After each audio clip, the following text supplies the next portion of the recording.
कहानी की शुरुआत में हमें प्रोटैगनिस्ट मीटो को दिखाया जाता है जो कि ब्रिज के ऊपर खड़ा हुआ होता है और नेक्स्ट सेकंड में हम देखते हैं कि वो ब्रिज से नीचे गिर रहा होता है और वो मन में कह रहा होता है क्या मैं सच्ची में मरने वाला हूँ, मैं मर नहीं सकता। उतने में हम देखते हैं वहां पर एक बंदा आता है और उससे बचाता है और कहता है कि तुम्हारा ब्लड ऑलरेडी इतना खराब है, प्लीज तुम रो मत और इसको और मत खराब करो। उसके बाद हम देखते हैं उसका ब्लड यहाँ पर सक करने लग जाता है। So definitely he is a vampire. Well उसके बाद हमें यहाँ पर वैम्पायर क्लैन का सीन दिखाया जाता है जहाँ पर डिस्कशन चल रहा होता है कि अब अगला लॉर्ड कौन बनने वाला है। काफी लोग वहाँ पर कह रहे होते हैं ऑफ कोर्स ये तो रूजी होने वाला है। जिसके बाद वैम्पायर के गुरु कहते हैं लॉर्ड ऑफ वैम्पायर तो वही बनेगा जिसके पास एक्स्ट्रा ऑर्डिनरी पावर्स हैं और साथ ही साथ उसके पास उसका खुदा का दिया हुआ पार्टनर भी है और साथ ही साथ उस पार्टनर का खून भी पीने के लिए है। वेल जिसके बाद हमें यहाँ पर मीटो को दिखाया जाता है जिसको कि उसके मालिक ने उससे काम से निकाल दिया होता है और उसने रीजन क्या दिया होता है कि वो इतना ज्यादा हैंडसम दिखता है कि जो सारे लड़के हैं वो कंप्लेन करते हैं कि बाकी आने वाली रेस्टोरेंट में सारी लड़कियां से मीटो को ही देखती रहती हैं। इसके बाद हमें बताया जाता है कि मीटो की लाइफ शुरू से काफी ट्रबल भरी रही है क्योंकि उसके मॉम एंड डैड दोनों ही नहीं है और रिश्तेदार भी उसको उसके घर के ट्रीट अच्छे से नहीं करते हैं। इनफैक्ट बचपन से लेके अभी तक उसके पास ऐसी कोई भी जगह नहीं है जिसको कि वो अपना घर कह सके। और वेल उसके मॉम एंड डैड की मौत अपने घर में आग लगने के कारण हो गई थी और वेल उसे कोई यहाँ पर काम पे भी रख नहीं रहा होता है और कहीं ना कि उसका चेहरा भी इसका एक रीजन होता है। वेल मैं आपको थोड़ा सा स्पॉइलर दे देता हूँ आगे का कि मीटो से रिलेटेड एक शॉकिंग सच आपको बस कुछ देर में ही पता चलने वाला है और हाँ ये उसके लुक्स के रिलेटेड ही है। अब हम देखते हैं कि बाहर बहुत ही ज्यादा बारिश होने लग जाती है और मीटो खुद को बचाने के लिए एक कैफे के बाहर आके सहारा लेती है। बेचारी ने सुबह से कुछ भी नहीं खाया होता इसीलिए उसे अच्छा नहीं लग रहा होता और वो गलती से गिरने के कारण उस कैफे के अंदर चली जाती है जहाँ पर वो एक वाज भी तोड़ देती है और उस वाज टूटने के कारण उसके हाथ में भी खरोच आ जाती है और वहां से ब्लड निकलने लग जाता है। वेल उसके बाद वही इंसान जिसको कि हमने इस एपिसोड के शुरू में देखा था जिसका कि नाम रूक है वही मीटो को रूम में लेकर जाके उसकी वहां चोट से जो खून निकल रहा होता है उसे लिक करने लग जाता है यानी कि चाटने लग जाता है एंड उसके खून को चाटने के बाद वो कहता है ये क्या था, इससे गंदा खून मैंने अपनी जिंदगी में नहीं पिया। अब यहाँ पर मीटो को तो कुछ भी समझ नहीं आ रहा होता है और वो बोलती है ये क्या हो रहा है तो वो कहता है तुम्हारा ब्लड इतना खराब था, ये तो ऐसे टेस्ट कर रहा है जैसे कि मानो मैंने बहुत पुरानी कोई सब्जी खा ली हो। फिर मीटो से कहती है पर तुम्हें मेरा खून पीने के लिए कहा किसने था। जिसके बाद मीटो सोचती है कहीं ये वैम्पायर तो नहीं है यार। फिर वो बोलती है ऐसा हो नहीं सकता और उसके बाद वो वहां से चली जाती है। फिर हम देखते हैं कि हमारी मीटो के जाने के बाद हमारे रूका के पास आता है कोमोरी जो कि उसे कहता है ओए ब्लड कैसा लगा, 10 साल बाद तूने पिया है। जिसके बाद कोमोरी को कहता है मुझे तो पता भी नहीं था कि तू मेरे पीछे खड़ा हुआ है। तो कहता है कि मैं तेरा बटलर हूँ, मुझे सब कुछ पता रहता है। फिर कोमोरी रूक को कहता है कि उसका ब्लड का टेस्ट कैसा था तो रूक कहता है एक इंसान का यानी कि एक मर्द का टेस्ट इतना खराब हो सकता है मैंने कभी सोचा भी नहीं था। फिर कोमोरी कहता है यानी कि उसे कोई पसंद नहीं करता, उसके जीवन में प्यार की कमी है। तो रूक कहता है ये तू क्या कह रहा है। तो कोमोरी कहता है हाँ ऐसा होता है कि एक इंसान को जितना प्यार दिया जाता है उस रिटर्न में उसका ब्लड भी उतना ज्यादा मीठा हो जाता है एकदम स्ट्रॉबेरी की तरह। अब फिर अगेन कोमोरी कहता है कि 10 साल ब्लड ना पीने के बाद भी देखो तुम्हें ब्लड पीने की नौबत आ ही गई। रुका तुम ये मत भूलना कि तुम्हारा असली मकसद यहाँ पर क्या है। हमारे क्लैन के लीडर्स हरदम क्वेश्चन करते रहते हैं कि तुम मेरी जगह कैसे लोगे एज द लीडर। जिसके बाद रूक कहता है कि मेरे पास मेरे खुद के थॉट्स और खुद की चॉइस है कि मैं किसको अपनी पावर बनाना चाहता हूँ यानी कि वैम्पायर पावर बनाना चाहता हूँ और मुझे ये भी पता है कि तुम हर दम मुझ पे निगरानी रखते हो। जिसके बाद हमें एपिसोड की शुरुआत वाला ही सीन दिखाया जाता है जहाँ पर हम देखते हैं कि रूक एक्चुअली में यहाँ पर कहता है कि किसी को भी मेरी जरूरत नहीं है और उसके बाद हम देखते हैं कि वो सुसाइड वाली पोजीशन में खड़ा हुआ होता है। फिर वो कहता है कि मेरी दरकार इस दुनिया में किसी को भी नहीं है परंतु मेरे को मरना भी नहीं है और ये कह के वो हमारे उस ब्रिज की उस जगह से ऊपर आने की कोशिश तो करता है बट क्योंकि बारिश हो रही होती है तो उसमें बहुत ही ज्यादा फिसलन होती है जिसके कारण वो फिसल के नीचे गिर जाता है और उसके बाद वही स्टार्टिंग वाला सीन वापस से होता है। जिसके बाद रूक उससे कहता है सच्ची में तुम्हारा ब्लड तो काफी ज्यादा बेकार है और उसके बाद हम देखते हैं कि वो उसे ऊपर लाता है और कहता है कि तुम वैसे करने क्या जा रहे थे। जिसके बाद वो कहता है मैं ऐसा कुछ करने तो जा नहीं रहा था बट मैं सोच रहा था कि किसी को तो इस दुनिया में मेरी दरकार नहीं है। उतने में हम देखते हैं कि रूक उसे कहता है कि ऐसा है तो आज से तुम्हें मैं मेरी पावर बनाता हूँ यानी कि वैम्पायर शक्ति बनाता हूँ। जिसके बाद मीटो कहता है तो क्या असली में ये वैम्पायर था और उसके बाद हम देखते हैं कि वो यहाँ पर बेहोश हो जाता है। जब उसकी आंख खुलती है तो वो खुद को रूक के रूम में पाता है। तो रूक उसे बताता है कि ये उसके बॉयज एकेडमी की डॉर्मिटोरी है जहाँ पर कि वो खुद एज अ स्टूडेंट पढ़ता है। फिर वो मीटो को कहता है कि तुम जाके नहा लो वरना तुम्हें सर्दी हो जाएगी। फिर मीटो से पूछता है कि तुम मुझे बोल रहे थे ना कुछ वैम्पायर पावर के बारे में। तो रूक कहता है अरे उसको तुम जाने दो, वो ऐसे भी बेकार की चीजें थी, मैं तो जस्ट एक। जिसपे मीटो कहता है पर मैं तैयार हूँ तुम्हारी वैम्पायर पावर बनने के लिए। सुनने के बाद रूक उसे बाथरूम में फेंकता और कहता है कि तुम कुछ ज्यादा ही पागल हो गए हो। रूक कहता है जल्दी से नहा लो और फिर अपने घर जाओ। तो उसमें मीटो कहता है पर मेरा कोई भी घर नहीं है। तो रूक कहता है ये मेरी प्रॉब्लम नहीं है, ऊपर से तुम्हारा ब्लड भी इतना खराब है, तुम्हें अपने पावर कौन बनाएगा। तुम्हें तो पहले प्यार चाहिए जिससे कि तुम्हारा ब्लड सही हो सके। जिसको सुनने के बाद मीटो कहता है कि क्या मेरा ब्लड सही हो सकता है? तो रूक कहता है हाँ हो सकता है, अगर मैं तुम्हें प्यार दूं तो हो सकता है। जिसको सुनने के बाद मीटो कहता है अपने मन में कि क्या इसने कहा कि मुझे प्यार कर सकता है? तो फिर मीटो कहता है मैं तैयार हूँ। जिसके बाद रूक कहता है क्या सच में? तो रूक उसे कहता है कि अब से आने वाले हर दिन मैं तुम्हें प्यार दूंगा और तुम्हें ये बिलीव करवाऊंगा कि तुम अकेले बिल्कुल भी नहीं हो मीटो। जिसको सुनने के बाद शाइनेस के कारण मीटो तो रूका को बाथरूम से निकाल देता है और फिर मीटो रूक को ये भी कहता है कि ऐसा नहीं है कि मैं तुम्हारी वैम्पायर पावर बनने के लिए इसीलिए एग्री हुआ हूँ कि मेरे पास कोई भी घर नहीं है, बल्कि मैं इसलिए एग्री हुआ हूँ कि तुमने कहा कि तुम मुझे चाहते हो, यानी कि तुम्हें मेरी जरूरत है। और हम यहाँ देखते हैं कि मीटो अपने आप को आईने में देख के कह रहा होता है कि कल से मेरी जिंदगी में भी कोई होगा जो मुझे पसंद करेगा। जिसके बाद बाहर से रूक उसे कहता है कि मीटो तुमने तो मुझे बचा ही लिया, क्योंकि मैं बहुत समय से एक ब्यूटीफुल लड़के को खोज रहा। आफ्टर ऑल मैं एक लड़की का ब्लड नहीं सक कर सकता। और इतने में हमें दिखाया जाता है कि मीटो अपनी विग उतारता है अंदर बाथरूम में और वो कहता है परंतु मैं तो एक लड़की हूँ अपने मन में। So this was the twist यार कि शुरू से मीटो एक लड़की है, जो कि मैंने कभी कभी बीच बीच में उसे एज अ लड़की भी रिफर किया था इसी वीडियो में, ताकि तुम्हें थोड़ा बहुत हिंट मिलता रहे। बट वेल जैसा भी है जो भी है। बट वेट, एक और चीज मैं क्लियर कर देता हूँ कि अब पूरी समय पर मैं मीटो को एज अ लड़की ही रिफर करने वाला हूँ। सुबह जब मीटो की नींद खुलती है तो वो खुद को रूक के बगल में लेटा हुआ पाती है और रूक को देखकर वो चिल्लाती है, जिसपे रूक कहता है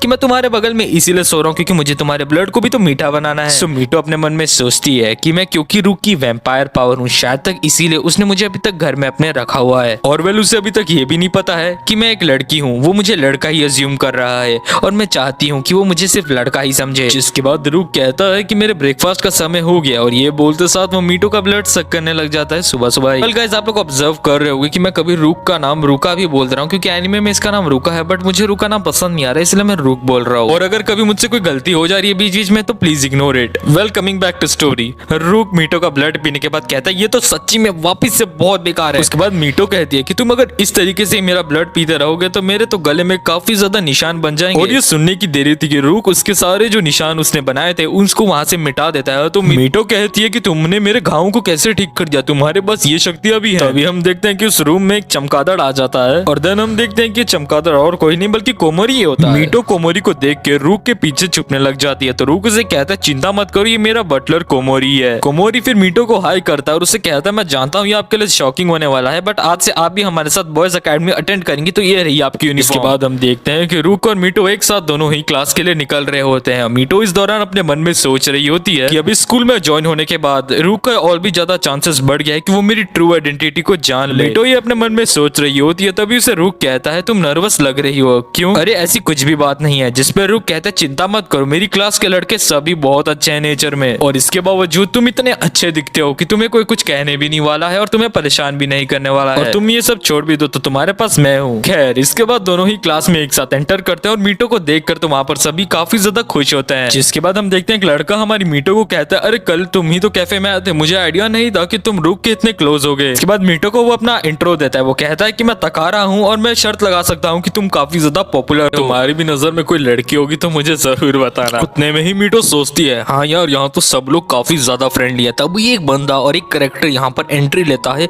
जो कि मीटो के साथ आंखें तो मिलाता है बट वो काफी कोल्ड होता है। वेल क्लास खत्म होने के बाद हमारा रूक मीटो को कहता है कि अगर तुम्हें एक पार्ट टाइम नौकरी करनी है तो मेरे साथ चलो, हम लोग कैफे पे काम करेंगे जहाँ पर कल तुम मुझे मिले थे। आफ्टर वो कैफे कोमोरी का ही तो है। जिसके बाद हम कैफे का सीन देखते हैं जहाँ पर हम देखते हैं कि चेंजिंग रूम में हमारा रूक और मीटो होते हैं। रूक अपनी ड्रेस मीटो के सामने उतार देता है और मीटो बीइंग अ गर्ल बहुत ज्यादा वहाँ पर शाय फील करती है। जिसके बाद रूक कहता है कि तुम भी अपनी ड्रेस आराम से यहाँ पर खोल सकते हो, बट एज वी नो कि मीटो तो एक गर्ल है तो वो ऑफ कोर्स रूक के सामने तो अपनी ड्रेस खोलने नहीं वाली है, तो रूक उसकी खुद ही खोलने लग जाता है। जिसपे हम देखते हैं कि मीटो उसे फटाफट से भगा देती है रूम से और उसके बाद लॉक कर लेती है और मन में कहती है मैं बार बार बच गई रूक को, वरना मेरी असलियत पता चली जाने वाली। जिसके बाद वहाँ पर तकारा आता है और वो मीटो को कहता है कि अगर तुम्हें कुछ भी डाउट हो तो तुम मुझसे पूछना। उतने में ही तकारा हमारे एक न्यू कैरेक्टर जूरी को कहता है कि मीटो को तुम काम में मदद जरूर करना। वेल जिसपे जूरी एकदम कोल्ड रिएक्शन देता है और उसके बाद वो वहाँ से फटाफट चले जाता है। वेल मीटो फिर वहाँ अपने सामने देखते कि रूक की काफी ज्यादा पॉपुलैरिटी और काफी सारी गर्ल सिर्फ उसी को देखने आती है कैफे में। आफ्टर दैट हम देखते हैं कि मीटो स्टोर रूम में जाती है और वो वहाँ पर खड़े हुए सोच रही होती है कि के पास तो इतनी सारी सारी गर्ल्स के ऑप्शन है, फिर वो उनका ब्लड छोड़ के मेरा ब्लड क्यों पी रहा है। उतने में हम देखते हैं कि उस रूम में यूरी भी आ जाता है और वो मीटो को कहता है कि तुम सबको बुद्धू बना सकते हो बट मुझे नहीं बना सकते, मुझे तुम काफी अजीब से ही लग रहे हो शुरू से। फिर हम देखते हैं कि यूरी उसके तरफ बढ़ता रहता है और मीटो पीछे होती रहती है और इसी कारण मीटो की टक्कर कैबिनेट से हो जाती है और कैबिनेट के ऊपर पड़ा हुआ सामान मीटो पे गिरने वाला होता है कि उतने में हम देखते हैं रूक उसे आके बचा लेता है और रूक को ही वहां पर इंजरी हो जाती है, जिसको देखने के बाद यूरी अपोलोजाइज करता है और कहता है ये सब मेरे कारण हुआ है। उसके बाद हम देखते हैं कि मीटो हमारे रूक को अपने रूम में लाती है और उसके बाद उसे कहती है लो तुम मेरा ब्लड सक कर लो। एंड वेल उसके बाद हम देखते हैं कि रूक उसका ब्लड सक करने लग जाता है और फिर अचानक से वो जोर की खांसता है, जिसके बाद तो हम देखते हैं कि मीटो घबरा जाती है और वो रूक को कहती है मैं जानती हूँ मेरा ब्लड बहुत खराब है,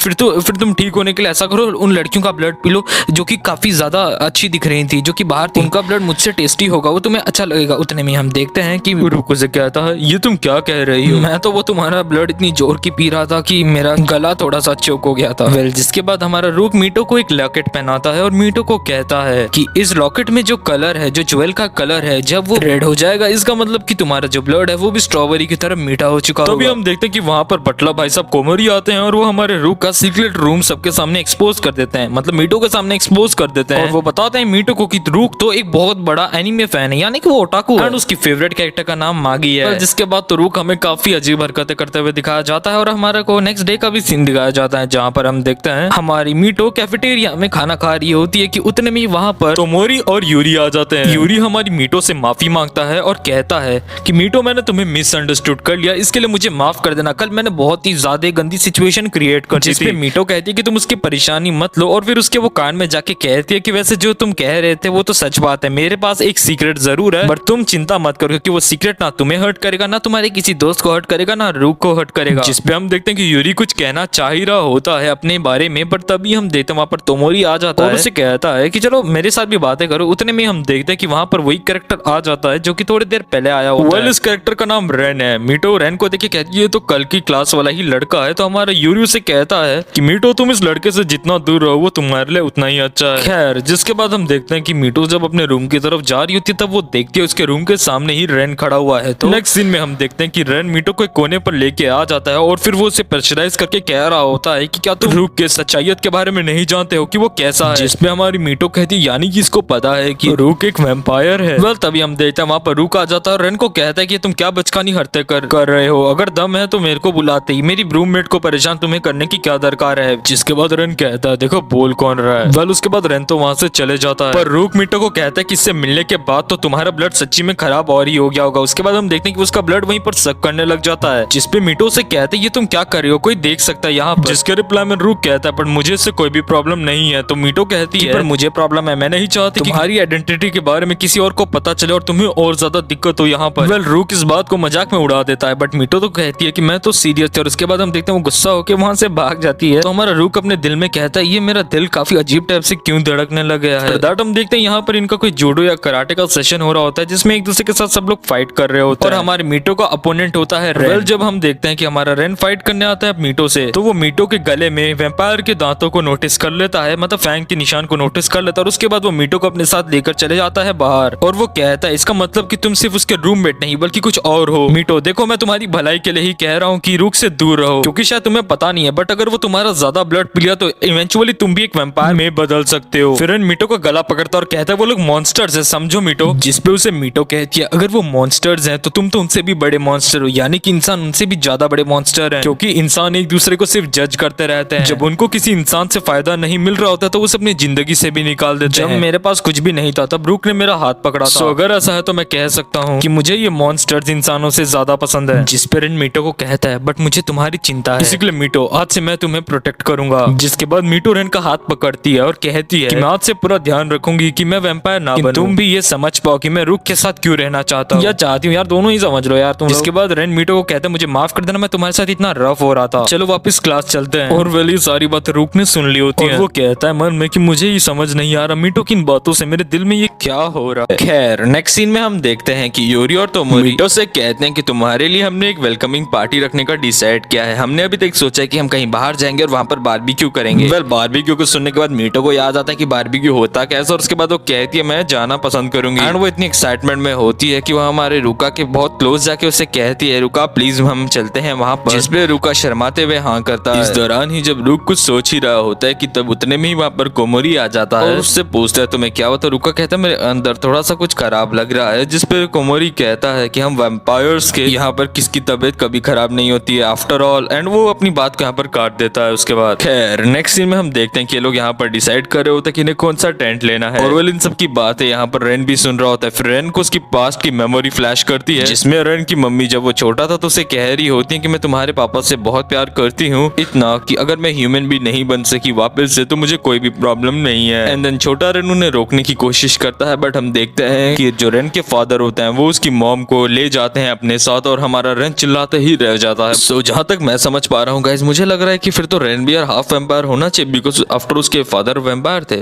ओह चलो ये सब बातें तो अभी डिस्क्लोज हुई नहीं है। खैर अब हम आगे बढ़ते हैं, और करंटली रेन अपने मन में सोच रहा होता है कि मैं अपनी माँ को तो नहीं बचा पाया था, पर मैं इस मीटो को जरूर बचा के रहूंगा इनसे। फिर नेक्स्ट सीन में हम लोग देखते हैं कि अपनी रहने की जगह में ये लोग पहुंच चुके होते हैं। उतने में ही उन्हें एक गाड़ी की आवाज आती है और हम देखते हैं वहां पर रेन भी आया हुआ होता है। रेन को देखने के बाद मीटो जोर से चिल्लाती है ये तो रेन है, और एज अ व्यूअर हम देखते हैं कि रूक यहाँ पर मीटो को देख रहा होता है। मीटो मन में सोचते कहीं ये उसी के लिए तो नहीं है जो इसने मुझे कल कहा था कि ये मुझे प्रोटेक्ट करेगा। वो जिसके बाद हम देखते हैं कि मीटो को फिर हमारा जो रूक होता है वो पानी में फेंक देता है और कहता है कि ये तुम्हारी ही गलती है कि तुम मेरी वैम्पायर पावर होने के बाद भी दूसरे लड़कों के बारे में क्यों सोच रही हो। जिसके बाद हम देखते हैं कि हमारी मीटो भी उसे अपने साथ पानी के अंदर ले लेती है, और उसके बाद उनके बीच काफी सारे क्यूट मोमेंट्स भी होते हैं। और इस दौरान हमारी मीटो शर्मा के टेंट के अंदर चली जाती है और कहती है कि मैं भीग गई हूँ इसलिए मुझे अपनी ड्रेस चेंज करनी है। वेल उतने में ही उसे बाहर से रेन की आवाज आती है जो कि उसे कह रहा होता है कि अभी भी तुम रूक के साथ हो क्या, तुमने उससे पूछा कि वो तुम्हें वैम्पायर ना बनाए, जिसपे मीटो ना का जवाब देती है। तो रेन कहता है देखो कि अगर तुम ये सब जल्दी नहीं करते हो तो मैं तुम्हें रूक से दूर ले जाऊंगा।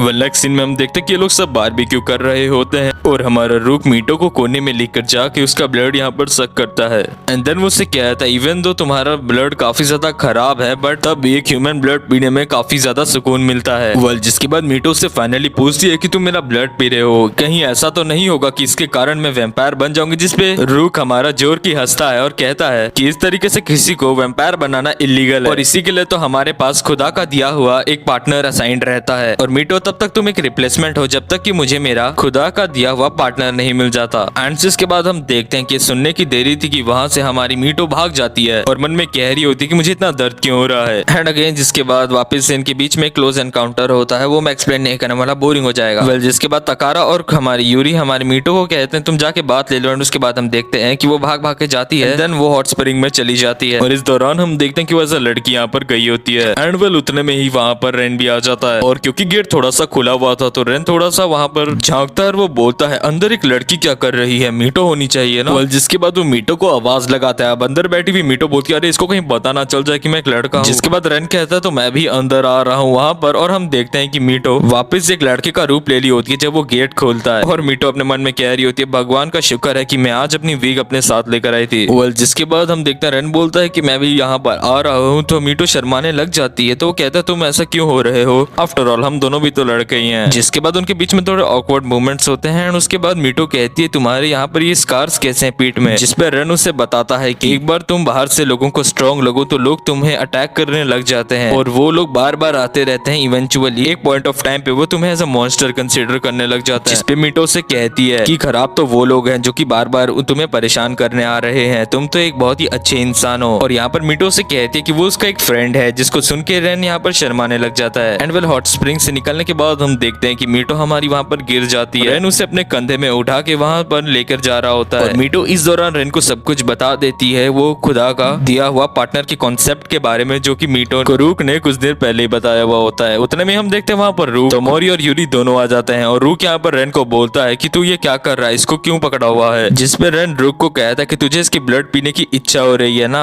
खैर मीटो गिर गया था, इसी के लिए मैं उसे यहाँ पर उठाकर लेकर आ रहा था। उसके बाद हम देखते हैं मीटो हमारे रूका के पास आ जाता है, और रेन वहाँ से चले जा रहा होता है, तो हमारी मीटो से थैंक यू बोलती है कि शुक्रिया बोलने की दरकार नहीं है, तुम मेरे दोस्त हो। वेल उसके बाद हम देखते हैं कि रूक हमारे मीटो को लेकर चले जाता है अपने साथ, क्योंकि वो कहता है तुम तो सच्ची में गर्म हो। इवन तो हमारी यहाँ पर मीटो का मन होता है कि वो फायरवर्क्स देखे जो कि यहाँ पर सेट करने वाले होते हैं यूरी और तोमोरी। टेंट के अंदर हम देखते हैं कि रूक हमारे मीटो की काफी ज्यादा केयर कर रहा होता है। जब उसे तोमोरी और यूरी बाहर बुलाते हैं और वो जा रहा होता है, तो उसे पीछे से मीटो हक करती है और कहती है कि अगर तुम्हें तुम्हारा खुदा का दिया हुआ पार्टनर मिल जाए तब भी तुम प्लीज मेरे साथ रहना, मेरे ब्लड को मीठा करना, प्लीज मुझे और ज्यादा प्यार करना। और ये कहकर वो यहाँ पर वापस बेहोश हो जाती है। और यहाँ पर हम देखते हैं कि रूक उसके काफी ज्यादा क्लोज आता है तो वो नींद में उसी का नाम लेती है। फिर एपिसोड की लास्ट में हम देखते हैं कि वो टेंट से बाहर आ जाता है। बाहर आते ही उसे फाउंडर मिलते हैं। वेल ये आपको एपिसोड की स्टार्टिंग में भी दिखे होंगे, शायद तक अगर मैं दिखाना भूल गया हूँ तो अब देख लो। और वो उसे कहते हैं तुम अपने खुदा के दिए हुए पार्टनर को खोजो, नहीं तो तुम इस ह्यूमन वर्ल्ड में ट्रैप होकर रह जाओगे एक थर्स्टी वैम्पायर की तरह। तो रूक जल्दी अपने खुदा के दिए हुए पार्टनर को खोजो और एक असली वैम्पायर बन के मेरी जगह लो। वेल गाइस ये फाउंडर थोड़ा थोड़ा आपको कोमोरी की तरह नहीं दिख रहा है, जस्ट ऐसे ही कह रहा हूं। और आई गेस वही है क्योंकि एपिसोड में एक बार कोमोरी ने भी उसे कहा था कि तुम्हें मेरी जगह लेनी है।